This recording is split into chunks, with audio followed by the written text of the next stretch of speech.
Welcome to Real Life Mentoring, where we explore real life issues to help you make an authentic difference in the world. Hi, we're Chris and Christina with Real Life Mentoring. Welcome back.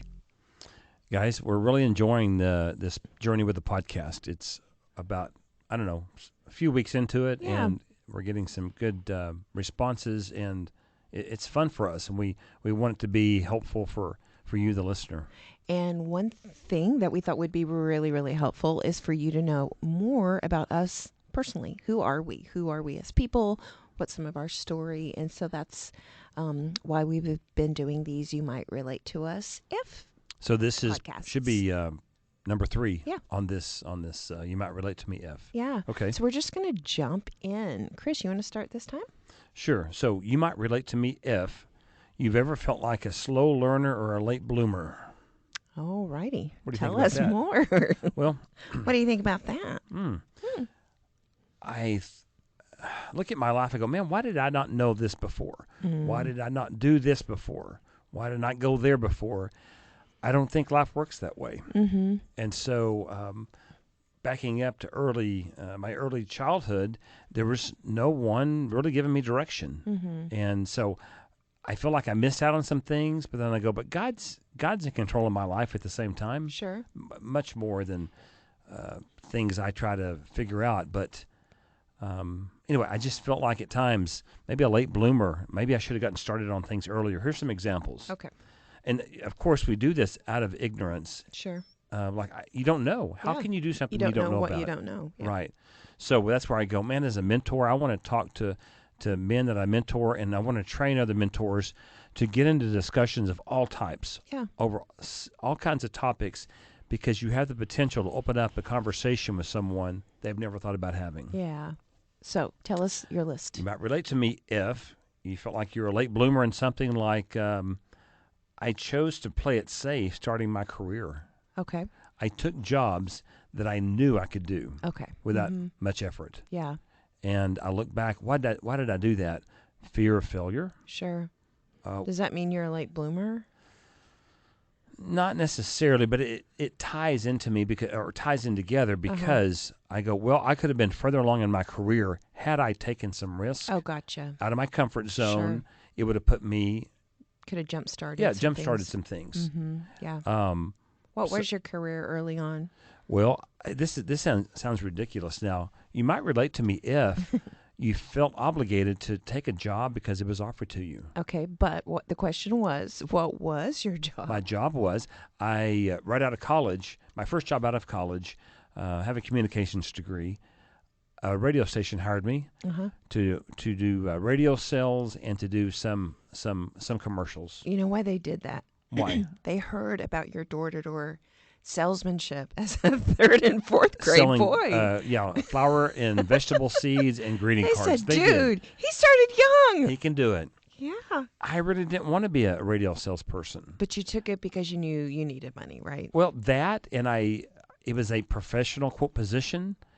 So I go on an interview with the manager of the radio station, and he says, Chris, I like what I see and what I hear on the resume so far. Mm-hmm. I go, okay. Again, I had no experience even interviewing. Sure. Okay? Yeah. So he said, I need you to take this assessment, and then we'll have it sent off. And he told me, now, this assessment cost us money. No pressure. No pressure there. Yeah. So they sent it off, and I guess it showed that I qualified to be a radio salesperson. Okay. He went ahead and had business cards printed up for me. He pressured you. As this sounds ridiculous. Yeah. But I'm not embarrassed to say it. This is how life works. I took the job. I felt obligated because they had paid for the assessment. Yeah. And they had already had business cards printed up. Yeah. You know how cheap business cards are? Pretty cheap. Pretty cheap. Trash them. Yeah. All right, if you're not going to take the job. I took the job. Can I just say you were working for a great high-pressure salesman? I guess. And I kept the job for 3 months. So I felt like I was a late bloomer. But I thought, well, I could do this, and I hated it though. Sure. Again, then I took another job. Yeah, I can do this. This will fit good enough. But I also did this in relationships sometimes. Okay. I never really dated seriously until of course I met you. But and I'm thankful for that. That's a whole nother topic. That's a whole other podcast. But I remember thinking, well, this person's good enough for me.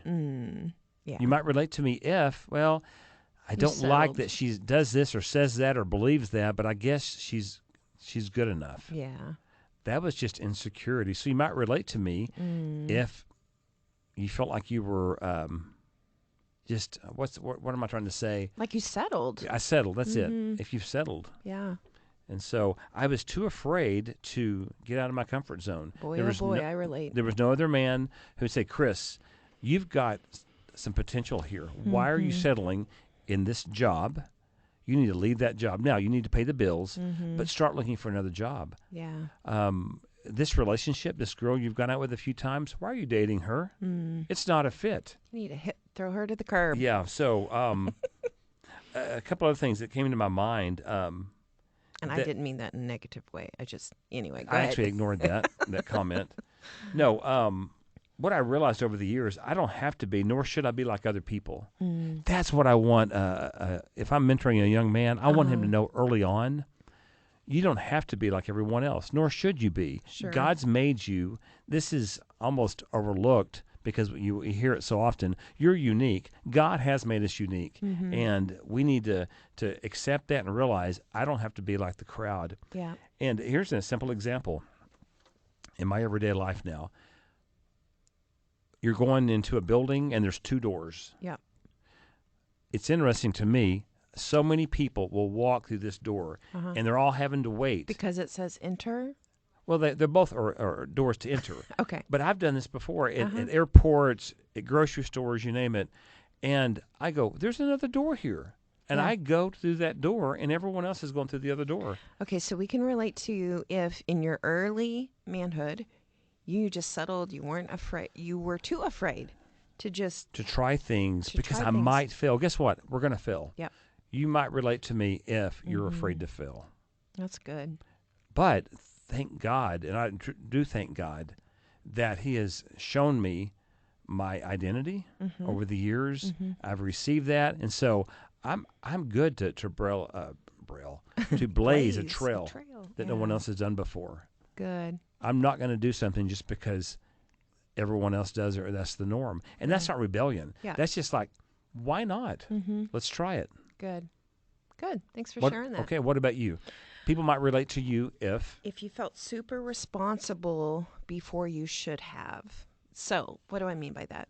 I was the firstborn. Does that mean that all firstborn are super responsible? Kind of. But in my case, for sure, I'm almost 5 years older than my youngest sister. But I remember being put in charge a lot. And then I think, well, I probably did that to our oldest as well. But our oldest daughter. Yeah. But I was put in charge, like, as my earliest recollection is as a 5th grader, both my parents worked. And I was in charge during the day of a sister who was almost 5 years younger. And so I was quite capable and good at it. But that's a responsibility that, I don't know, that I should have had as a 5th grader. Then at 17, this is really, I think, kind of at the root core of where a lot of my hyper responsibility kicked in. But we were living in Turkey at the time, and I was 17 years old in my senior year of high school, and my mom had a stroke. She was only 38 years old. And so from September to December, that is all kind of a blur, but my dad, of course, had to be with my mom. We did not have any close relatives that could fly to Turkey who could, like keep the home fires burning while my dad is helping my mother recover. So we basically had some people that we met who was a chaplain on base that took my sister and I under the wing. But I remember nobody sat me down and told me this, but the thought in my head was like, okay, I've got to kick in. Since mom can't function as the other adult in this family, I will. I have to. And so, yeah. And I felt like then all the things from that point on, like I had to jump in to be super responsible because my parents had too much on their plate. Like they didn't need to bother me. So I have no idea how I applied and got into college because we moved back to the States after that, and my parents were, in the thick of all my mom's medical problems, but somehow I ended up at college, and somehow I was able to get, like a Pell Grant and all of that, but I was the one who did all that. And so, again, it's not like my dad said, listen, sweet daughter, fend for yourself. That was not it at all. So some of it was just put upon me because it warranted that. But then with my personality already, I took on a lot of that. And I am a recovering responsibility monger. I'm trying to not take responsibility over everything that comes in my path. But it stems from that 17-year-old. Yeah. So that's you something might we have to relate me. unlearn. So you and I came into this marriage many years ago, not even understanding that, Yeah. but being hyper responsible. Yeah. Because of situations we were put in. Mm-hmm. So yeah, you might relate to us if you take on too much responsibility, or it was just handed to you. You didn't really have a choice. Yeah. So, Yeah. So Christina, Yeah. So where does a mentor make a difference here, do you think?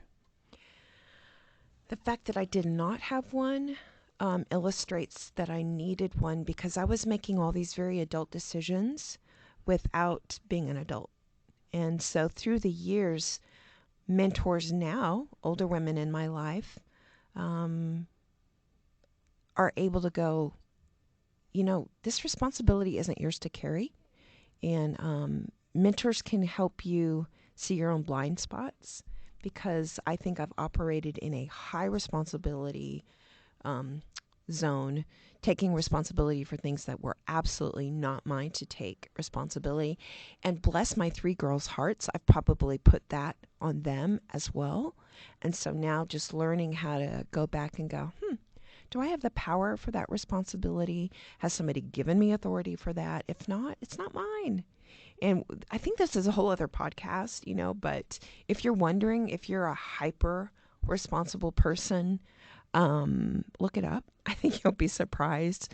I think probably a lot of firstborns are, but that's if you're hyper responsible, you can relate to me. Yeah. So again, this podcast and the 2 before this, you may relate to us if we want you to get to know us better. Yeah. Some of us. Some of you know us personally, but majority of you who listen to this don't. And so we want to help you understand we care about training people to be mentors, and we want people to know the impact that mentoring can have on their lives. Right. While at the same time, we will say that if you're listening and you're like, well, I don't think I am a mentor and I certainly don't have one, the purpose of this is to mentor the masses. We're mentoring you. If you're listening, we're mentoring you on some things as well. So anyway, that wraps it up for today. We're so, so, so glad you are a part of us, part of listening today, and we hope that you will continue to listen to Real Life Mentoring.